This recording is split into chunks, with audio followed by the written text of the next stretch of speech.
All right, welcome back everybody to the Fall Idaho Water Resources Research Institute seminar series. Today it is my pleasure to introduce Dr. Tulley-Cordova, who's a Principal Hydrologist in the Navajo Nation Department of Water Resources Water Management Branch.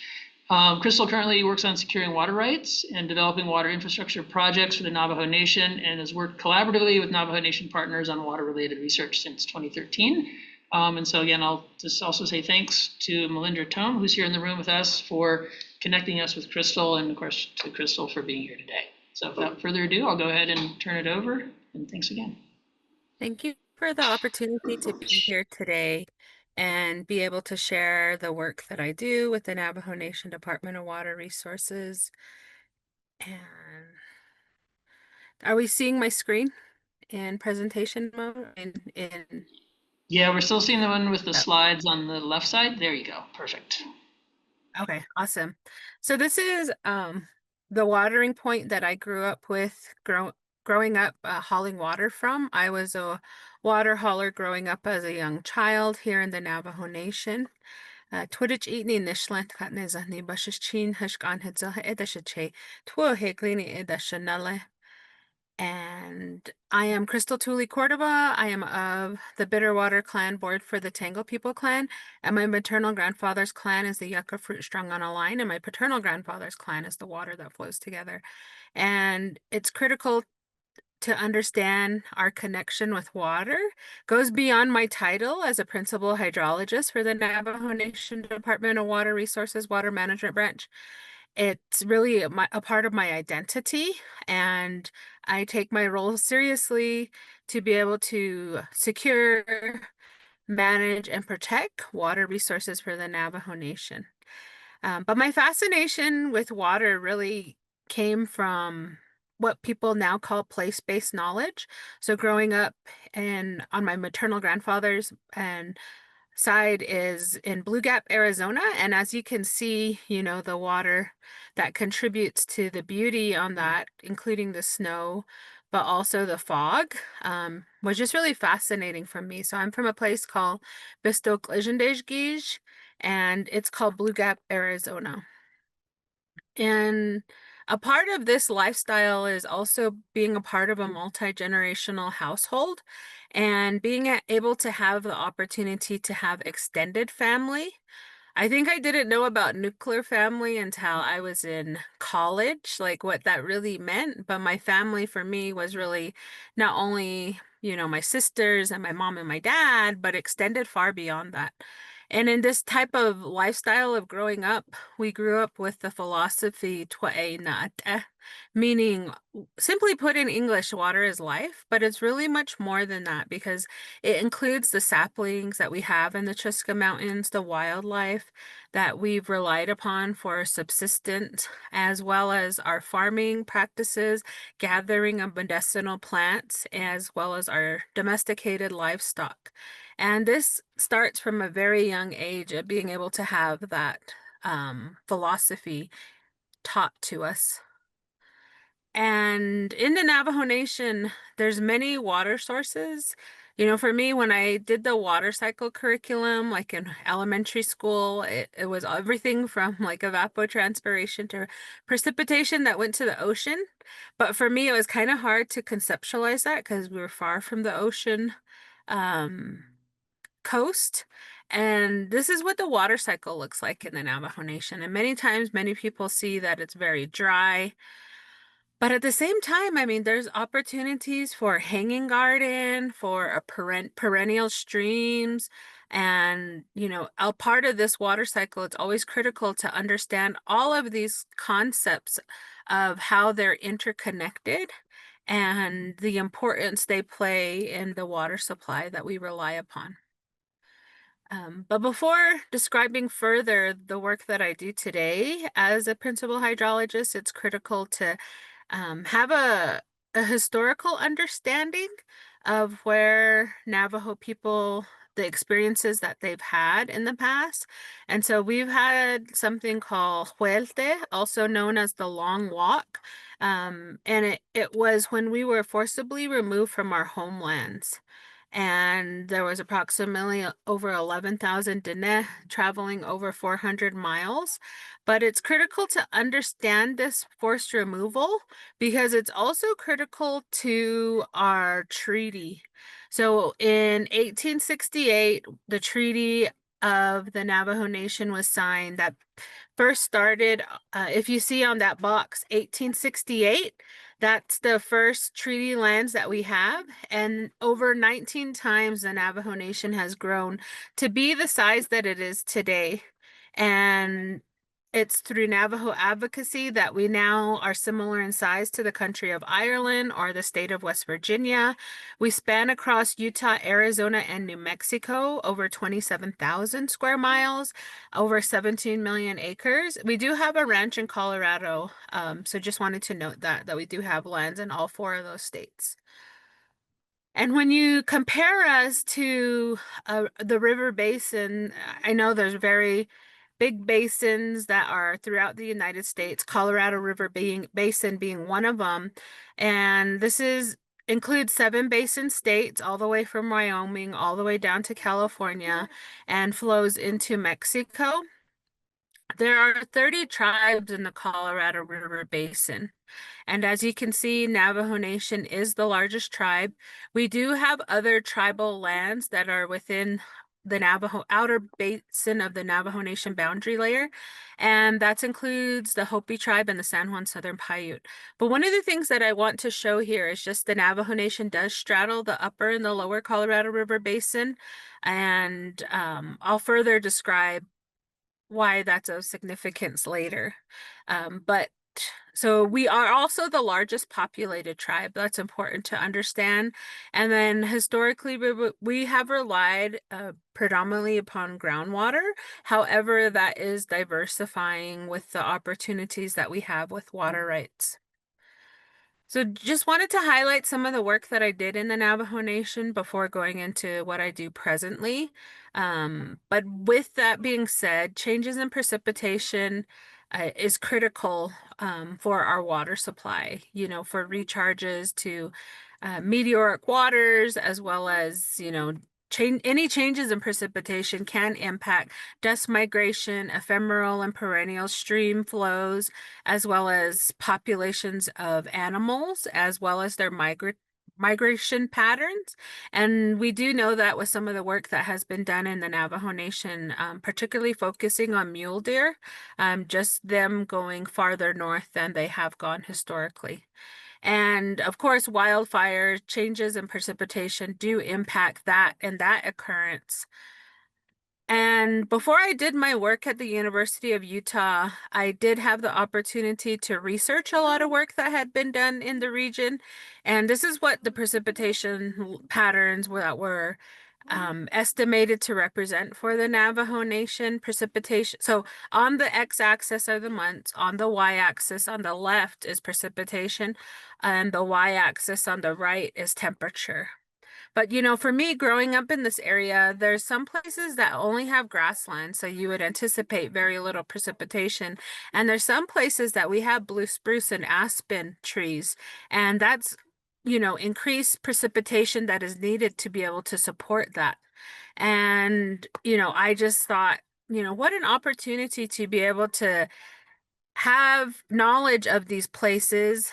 These are all areas throughout the Navajo Nation, from Botaway Gap to Denahoto to Shiprock to Totochini Lake, as well as to Bluff. And these are the precipitation sites that had already existed, and precipitation has been evaluated in the Navajo Nation since 2000 or since 1950s and 60s. But the research that I was conducting was, the last 10 water years, as you'll see in the graphs. So before I started working with the Navajo Nation, this is how the precipitation was evaluated. And one of the things that's hard to see are the trends throughout the regions, and then just the precipitation changes per month.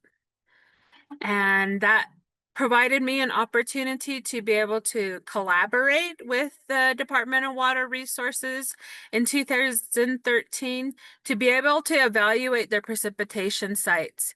And now this is the precipitation climatology for the region, the hydroclimatic regions for the Navajo Nation. And when you look at this graph, the x-axis are the months, the y-axis is precipitation, and what so it wasn't really, these regions weren't broken up based on their regionality of their locations, but more so on the k-means clustering that was done in R to be able to put, I mean, really base these numbers based on the precipitation amounts and not where they are located. And with that being said, there are 5 hydroclimatic regions throughout the Navajo Nation. And there's the northern part, the southern part, the western and eastern. But then we also have this 5th one, which is the mountainous regions, including the Chiska Mountains as well as Navajo Mountain. But, when we do look at these numbers, the interesting thing to note is like June. June really stands out because it's the driest time in the Navajo Nation. The other thing that stands out is the bimodal precipitation regime that exists looking at this, meaning the summer precipitation, which comes from the North American monsoon, and then the winter precipitation. And you can see that there's unique differences for the peaks for both of these types of precipitation events. So with that being said, the research that I conducted evaluated water years 2002 to 2015 because that was the most comprehensive amount of data that was collected with not large gaps in the data. And this was evaluating 89 precipitation sites.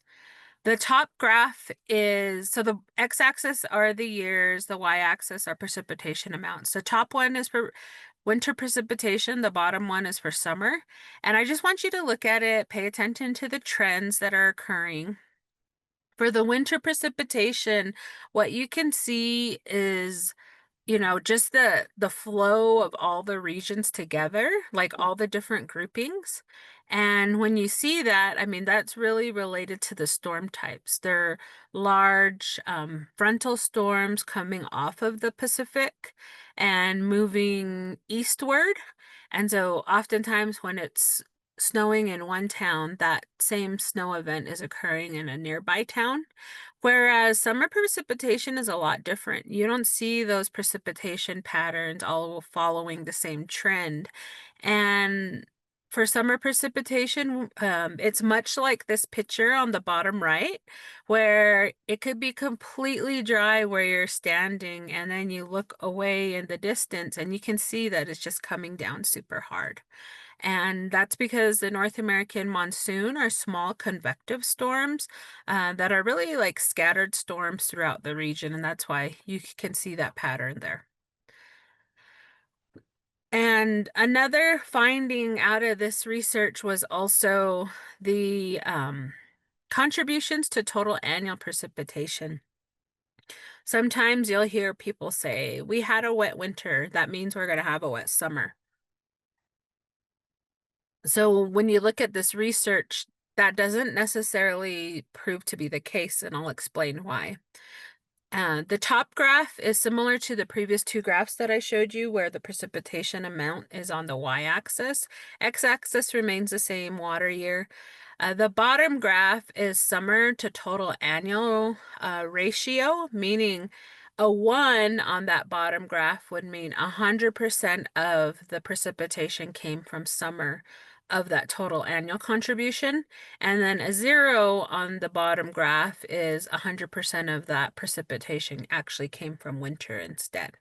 So let's take a couple of years to be able to evaluate, what is that contribution really from? So in 2005 water year, we really see that's the largest amount that over the period of record really that showed to have really high peaks, especially in the mountain region. And when you look at the bottom graph, what is that precipitation really to? And as I had mentioned previously, a 1 would be more summer, a 0 would be more winter. And what we see that it was more winter precipitation contributions to that total annual precipitation.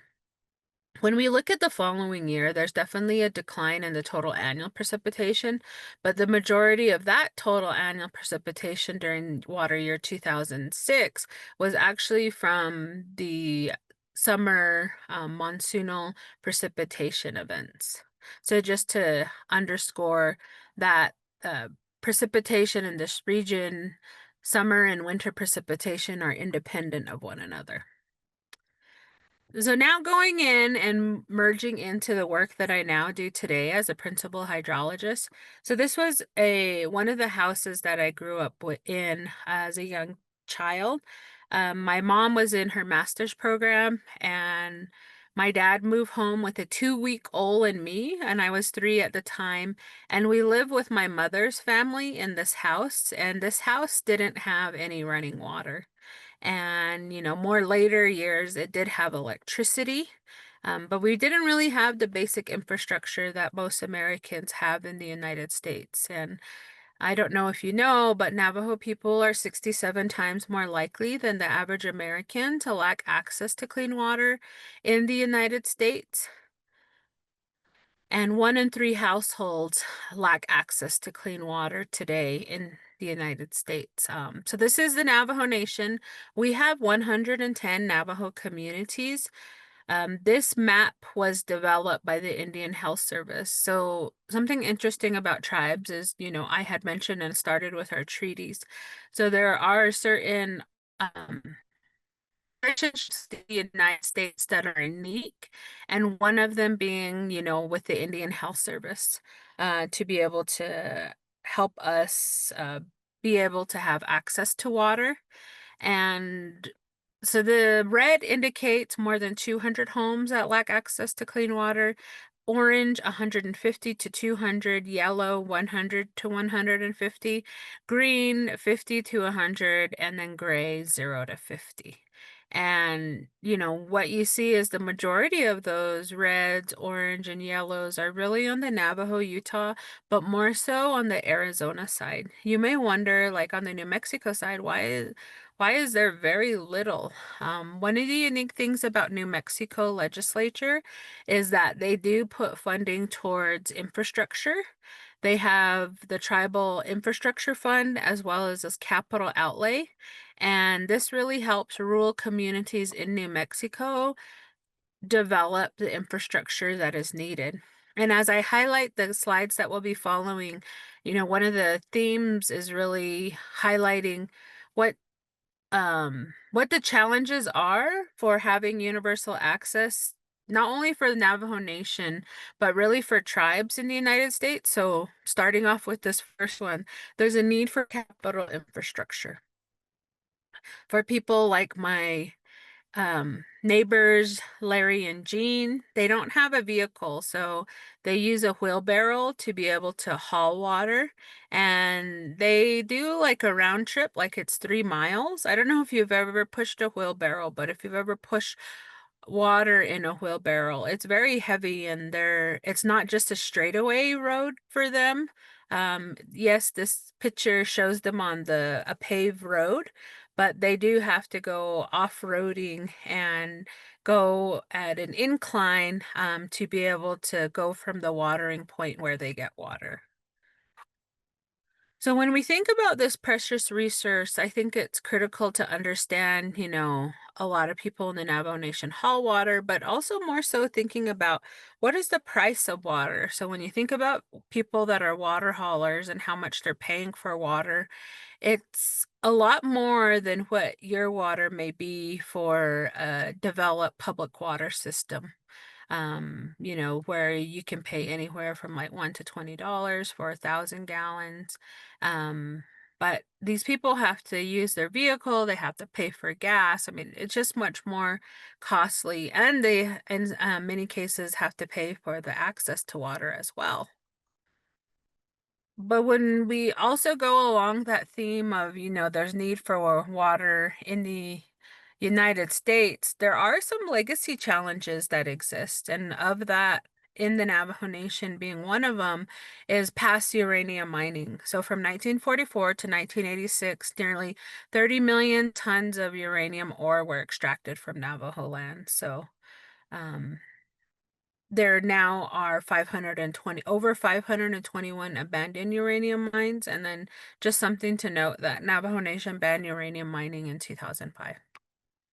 But how does that really relate to water? I'm here today to talk about water. Um, those abandoned uranium mine sites do have some impact on some of the unregulated water sources. And this may be because of either the hydrologic flow paths and the proximity of the abandoned uranium mine, but then also it could be the naturally occurring um, elements that are within the surface as well, contributing to what may be produced from a water well. So with that being said, this research was done by Jenny Ingram at Northern Arizona University, who's also Diné or Navajo. And the circles represent the unregulated water sources. The X's are abandoned uranium mine sites. And you can see that there's a lot. But what's more important is the graph that's on the upper right. So the x-axis are years, the y-axis are concentration levels in parts per billion, and the dotted line on the graph, the top one is for uranium for the maximum contaminant level, and then arsenic on the bottom. And what you see for these unregulated water sources, meaning they're likely livestock wells, they're not wells that are meant to meet drinking water standards, but there are exceedances of these wells. Why is that critical to be able to understand? Because people who don't have pipe water in their homes and maybe don't have a vehicle, they rely on these other water sources that may be near to them that they may not be aware of their challenge as far as water quality. So that's another challenge, right? When we think about access to water, water quality is one of them. And it may not just be related to one analyte, but it could be related to multiple. Here's an example of the brackish groundwater. So Navajo Nation outer boundary layer, excluding the satellite communities for the Navajo Nation, is in yellow. And for the state of Arizona, for at least for the northern part, there's really brackish water and like over 25,000 milligrams per liter. For the secondary standard for drinking water is 500 milligrams per liter. So, I mean, when you think about how salty seawater is, it's over 30,000 milligrams per liter. So this is really, really salty water. In case you may be thinking, well, don't we have desalination plants that can just take care of this? But when you think about the cost of treatment for a socioeconomic level that the Navajo Nation is at, like most of the users are residential, at least for the utility authority. 95% of them are. 5% is everything else, commercial, industrial, etc. But if you're thinking about a place like Phoenix, Phoenix has large commercial water users, probably industrial as well, that offset the cost for residential customers. But in Navajo Nation, that's not the case. And so sometimes really simple opportunities for treatment are challenging when the socioeconomic factors are not able to support the operation and maintenance and replacement of intense treatments. So here's a another picture to describe how water quality can impact the infrastructure. And this is like an example of age infrastructure, but you're stepping on the gas pedal. And as an example of that, when I show this pipe to people who are in the water maintenance industry, like for wells, for example, they'll say, oh, that pipe looks like it's, decades old, probably 30 years old. And they're really astonished to hear that it's only 18 months old. Um, like the water quality for some communities are so challenging that we need to be able to, it limits our opportunity for production and wells in this region because of the water quality. So for this community, Tuahajile, which is a satellite community near Albuquerque, New Mexico, they formerly had 7 operating wells, but they're down to their last one. That often does go down when the infrastructure needs to be replaced.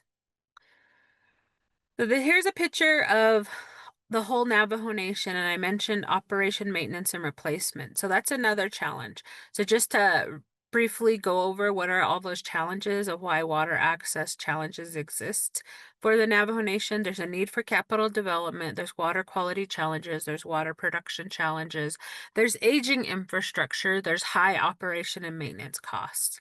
But this is our water dream, and the dots indicate the homes that don't have pipe water, and the blue are the public water systems, and the yellow is completed and as a part of the Navajo Gallup Water Supply Project. That one is Cutter Lateral. The green is the San Juan Lateral. Those 2 laterals have been a part of the Navajo Gallup Water Supply Project. So just wanting to highlight that. The red are all the potential settlements. So now going in and back to that conversation that we started out with, Navajo Nation straddling the upper and the lower Colorado River Basin. One thing to also note is the Navajo Nation is in another binational system. That's the Rio Grande Basin. And just to briefly highlight, the Navajo Nation has resolved their water rights in the San Juan River Basin in New Mexico under the New Mexico Gallup Water Supply Project. And in that case, we're working towards a project, which is a contrast example to a fund-based settlement like the San Juan River Basin in Utah. That's a fund-based settlement where the Navajo Nation was able to resolve 81,500 acre-feet of water in the San Juan River Basin, and the amount for the fund settlement is $210 million. I will note that, settlement hasn't always been the focus. There have been litigation that have started these water rights in the past, but settlement, it has a lot of advantages. So for example, when you put them side by side, for litigation, it's lengthy, it's costly, it's adversarial. The only thing you get out of a litigation is a court decreeing what your water right would be. And then in contrast, for a settlement, it's really the opportunity to be able to negotiate the terms of the settlement. So everyone gets what they can live with because they've negotiated it. It's an opportunity to not only have that paper water right, but also have funding as well. And in some cases, they can be a lot shorter. For some of the litigation, the judges, it's outlived the lifetime of a judge overseeing a case, as an example. Um, and then another benefit is some special congressional authorizations, like over basin boundaries or state boundaries.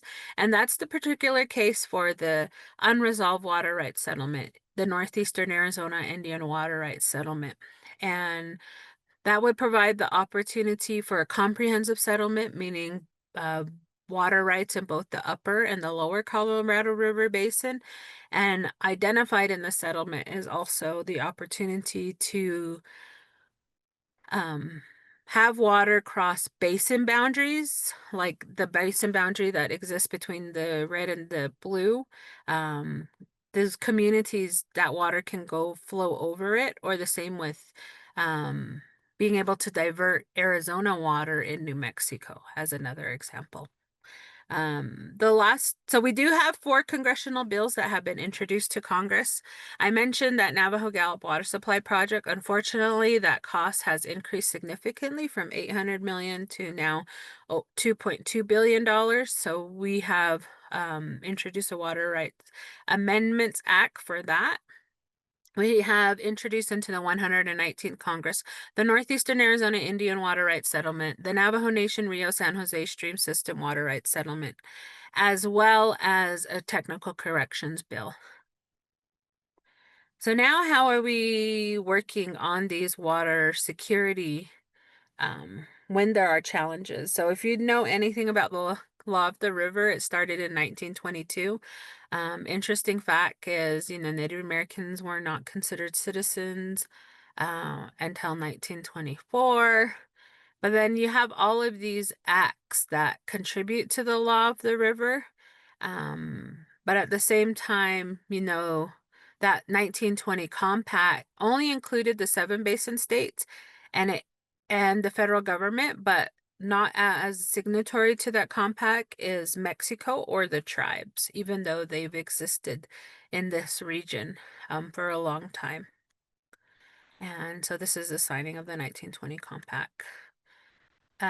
Here's an example of just like, how we're trying to have more conversations with uh in a place that includes this 38 sovereigns, meaning the 30 tribes, the seven basin states, and the federal government, as well as Mexico. And just going into the water rights settlements now, this is the Rio San Jose Stream System Water Rights Settlement. Just something to keep in mind. It has been introduced into the House and into the Senate. We're waiting for a hearing.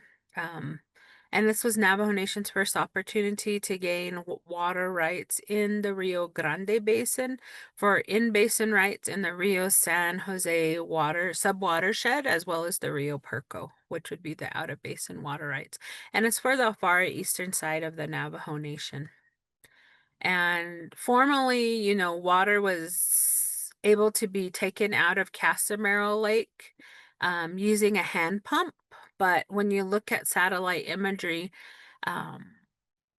places like Casamaro Lake, that's no longer a lake anymore. It's dried up. And same for Smith Lake. And a well was recently drilled in Smith Lake, and you can use all the science that you can, thinking that you could get a better producing well. But unfortunately, after a couple of $1 million of development, it only produced 8 gallons per minute. Here's that example of Tuahajile, like that pipe that I had showed you, the water infrastructure being so challenging that it also impacts the faucet at a local community building called. So now going into the Navajo Gallup Water Supply Project. So one thing I will note about the Rio San Jose is this is a over $223 million water rights settlement. And it's in the driest basins in New Mexico. And so that's a challenge. And so that's why there's a need for that infrastructure funding. Now highlighting the Navajo Gallup Water Supply Project. So this is along the San Juan River. This is the San Juan River. One thing interesting that is happening is that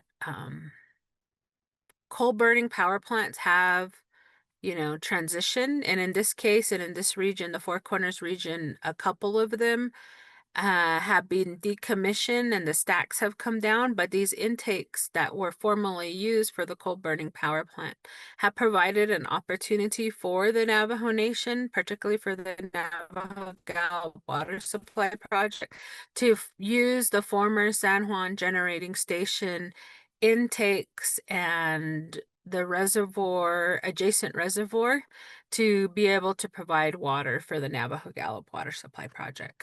And this is inclusive of another tribe, the Hickory Apache Nation. I will note, I failed to mention for the Rio San Jose, that includes 2 other tribes, the Pueblo of Acoma and the Pueblo Laguna. And what you'll notice a theme of is that Navajo Nation is so large that in these water rights settlement, Navajo Nation is not the sole tribe benefiting from the settlement. There's often multiple tribes. So this allocation amount is 37,764 acre feet per year. And the cutter lateral is now complete. And the cutter laterals on the eastern side. So this project will benefit over 43 of those 110 Navajo communities. And this project, especially the San Juan lateral, is really the backbone infrastructure for other water rights settlement. So I mentioned that opportunity for Arizona to divert Arizona water in New Mexico, but transmit it along these transmission lines. This project is critical for that. And the same for Rio San Jose. As I mentioned, production is a challenge in that basin, the Rio San Jose Basin, as well as water quality. And there's an opportunity to be able to access surface water. So one thing to note is that the Navajo Nation's water security and sustainability opportunities are being increased through the diversification of the Navajo Nation's water portfolio, and also really connecting these public water systems so that there's more sustainability and security. Because when you think about surface water has a faster recharge rate than groundwater that is 2,500 feet deep beneath the Earth's surface. So here's Cutter Lateral, and I've tried the water at Cutter Lateral. It's great. And this project on this side is now benefiting 8 Navajo communities, 1,550 households, over 6,000 people benefiting from this Cutter Lateral. San Juan Lateral is still under construction. Parts of it are complete, so the deadline for the Navajo Gallup water supply project to be completed is by 2029. Now going into the biggest settlement, which is $5 billion, and including water rights in the upper and the lower. And this is what the water infrastructure of $5 billion would look like. So all the green are benefiting both Navajo, Hopi, and San Juan Southern Paiute. The yellow are really benefiting the Hopi villages, and the purple are those ones that are either completed or prescribed to be completed under water rights settlements. But it's really, interconnecting those blue lines. Those, again, are the transmission lines for the public water system. And then what we're building is really increasing that water supply as well as the regional water supply. And just to give a stark contrast, so this is with settlement, this is without settlement. And here is just our water dream that we have for the Navajo Nation. And it's not really a dream, it's a goal, because every single day we're working towards this goal of being able to complete parts of the water project, as well as identifying ways that water can be diversified, as well as public water systems could be interconnected. And that concludes the end of my presentation, and I'm happy to answer any questions.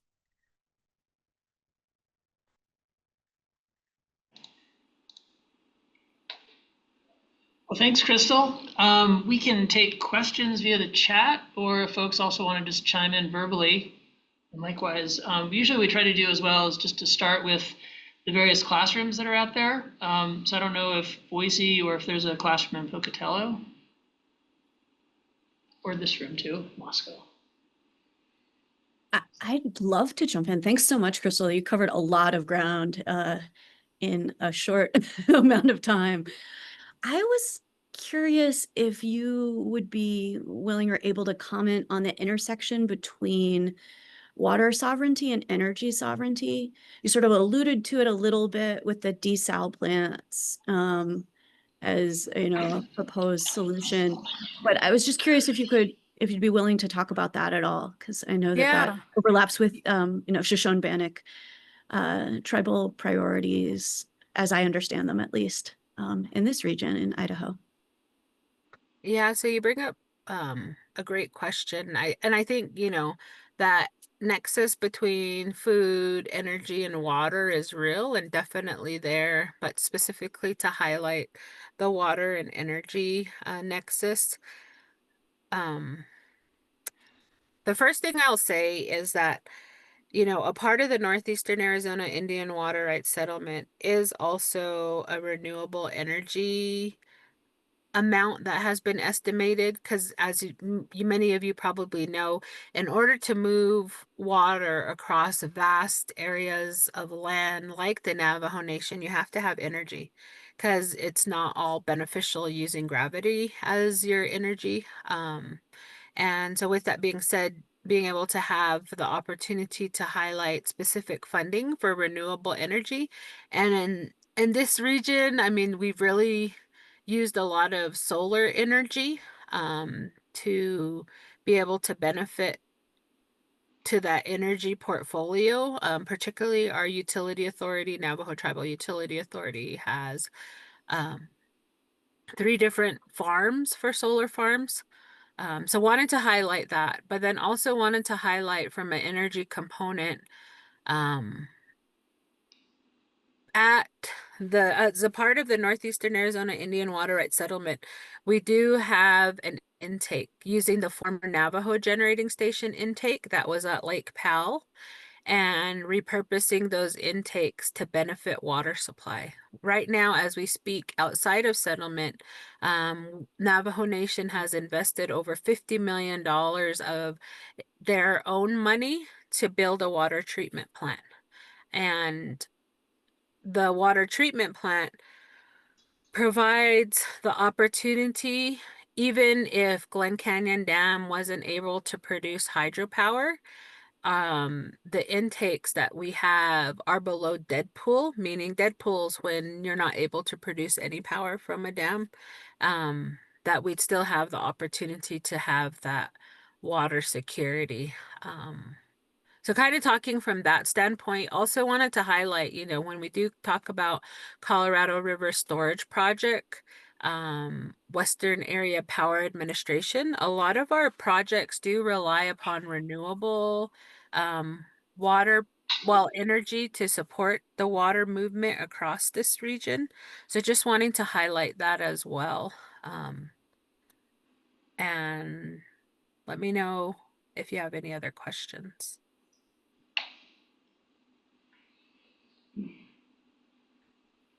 I got a question. Oh, we got one here, Crystal. Hang on. Can you Okay. hear? Garrett? So dam removal is kind of a hot topic these days. Does that play into any of the water rights issues in that region? Were you able to catch that? Yeah, about dam removal. And so as far as I know, so one of the things to note about the Colorado River and its management is we're in a big time period, because the operating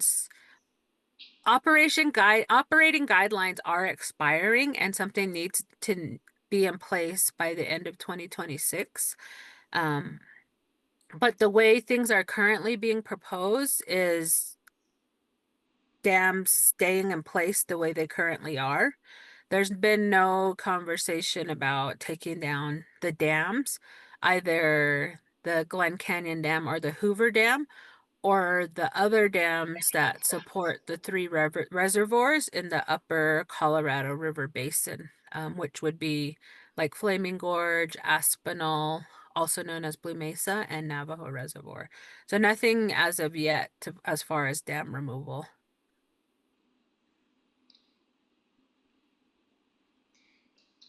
Chris, I'll just jump in. I had a minor question I had just on one point you mentioned. You mentioned a technical correction bill. I'm just curious, what is that? Yeah, it was the fact that interest wasn't included in the water rights settlement, which it should have been, meaning the bill passed, but they took a long time to be able to give the money to the tribe. So there should have been an interest that was included in that water rights settlement, meaning until you exchange the money over to the tribe, then that stops. Because I mean, it's kind of like a bank. Like if you take out a loan and you don't give the money back that you've borrowed, there's an interest to be able to of how much you really owe back. And so it's just an interest bill. Okay.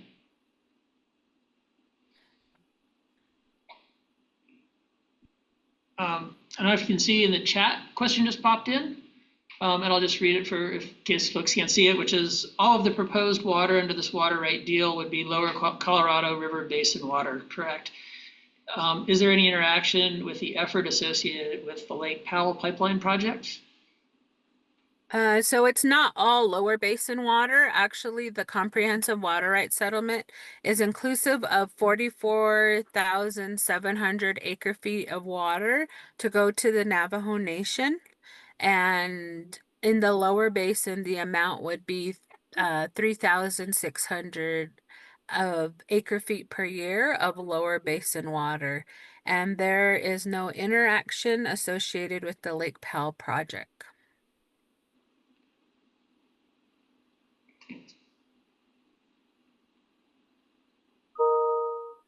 Yeah, I'm just trying not to dominate the conversation, but I have one other, maybe if other folks are thinking about adding questions, but I'm just sort of curious, you had the big picture of the water goal for the Navajo Nation.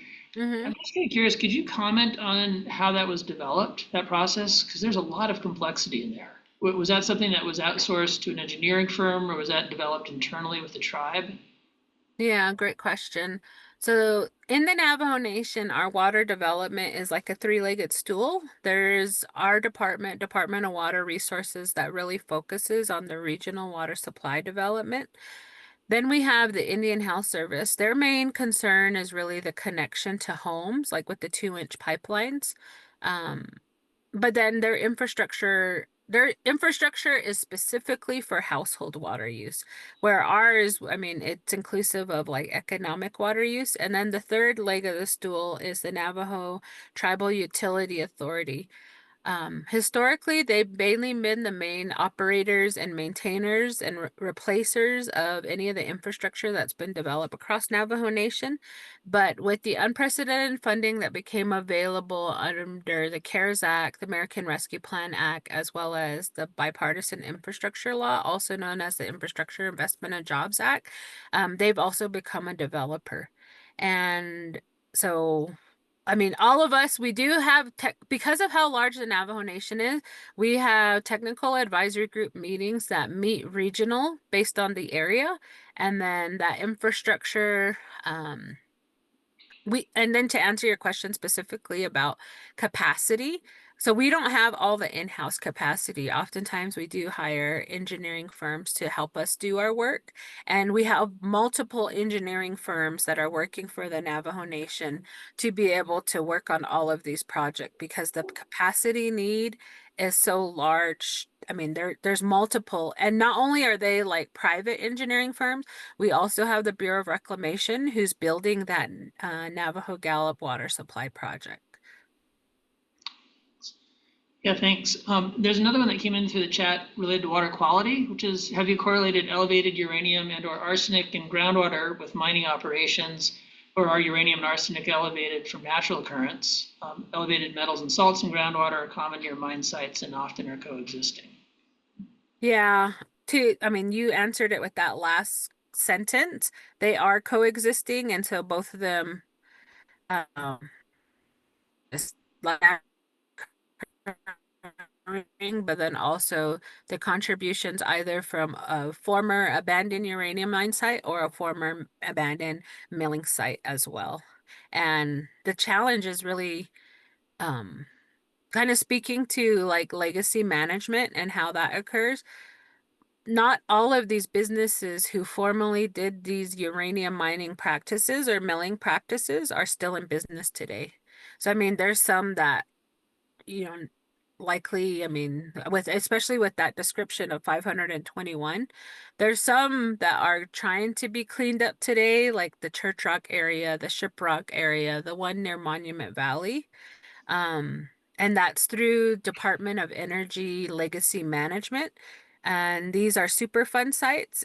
And for Navajo Nation, I mean, to be the top of the list is good for some things, but not for legacy management when you have to work on, trying to fix these things because there's just a challenge with them. They've gone for decades for no one caring for them or how to reclaim them or remediate them, that they just become a challenge as far as the water supply, not only for people, but also because, I mean, livestock and wildlife, they don't know the difference about what's contaminated and what's not.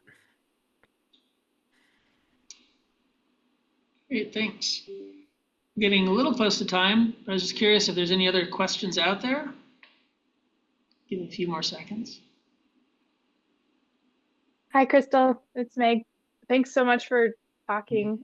We really appreciate it. On some of your initial slides, you showed the difference between the North American monsoon moisture and the wintertime precipitation. In the most recent years, I know that the data you had was up until about 2018. In the most recent years, have you noticed a significant change in the wintertime partitioning of winter precipitation, or at least in the last few years, has that been Yeah, great a challenge? question. So I do live in the Navajo Nation and I grew up in the Navajo Nation, and I mean, like, I don't have to have my collectors out to know that there's changes. I mean, for example, the last winter, we didn't hardly get anything. Even for the monsoon, we didn't get hardly anything.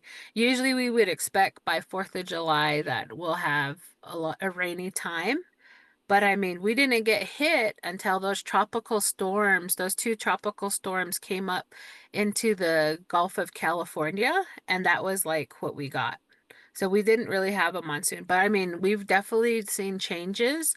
And if you're interested, I did do a paper on monsoon and contributions to meteoric waters, like doing back trajectory. So I mean, that's something if you're interested in, like, Four Corners precipitation as it's related to North American monsoon, but just wanting to highlight that as well. And then in Thanks, that Crystal. case, I used stable isotopes, over 2,000 samples that were collected, both precipitation, groundwater, springs, streams, and lakes. Awesome. Right. Well, thank you. I'll put Yeah. my email in the chat in case anyone may have come up with a question later. Happy to answer anything. Great. And those. Oh, we have is a comment from comment from Melindra here. Yeah. Not a question, but a comment, Crystal. I appreciate you taking the time today to do the presentation. And like I've said many times before, you're an inspiration, especially to students like myself. And I know the work you do on the Navajo Nation is amazing. And I definitely want to be a part of that. And yeah, so thank you for speaking. Yeah, no problem. Thank you for having me today. I really appreciate it. Sorry, Crystal, can we actually sneak one more quick question in? Yeah. I just saw one come in through the chat. It says you mentioned a water treatment plant associated with Glen Canyon Dam. Is it downstream of the dam, or do you need it to pump water up to Page? I assume WTP is water treatment. Yeah, water treatment plant. And the water treatment plant is at the former intake, so it's upstream of the dam. Which provides an opportunity too, because right now there were modifications at Glen Canyon Dam for the city of Page to be able, because of the decreased reservoir elevation levels, to be able to modify the infrastructure that so that they could get water if the reservoir levels drop further. And so this opportunity of building the water treatment plant with the intakes that we have that are below dead pool really provides that water security for the Navajo Nation, but as an opportunity potentially to the city of Page to become a customer of the Navajo Nation. Yeah, so we don't have to pump, well, we pump it up a little bit, but not like if it was at Lee's Ferry, which would be completely below the dam, and elevation levels like of over 100 feet of trying to pump it up a sheer cliff. All right. Okay. Well, again, thanks again. You. Have Really a great rest appreciate of the day. Yeah, you too. Okay. Bye.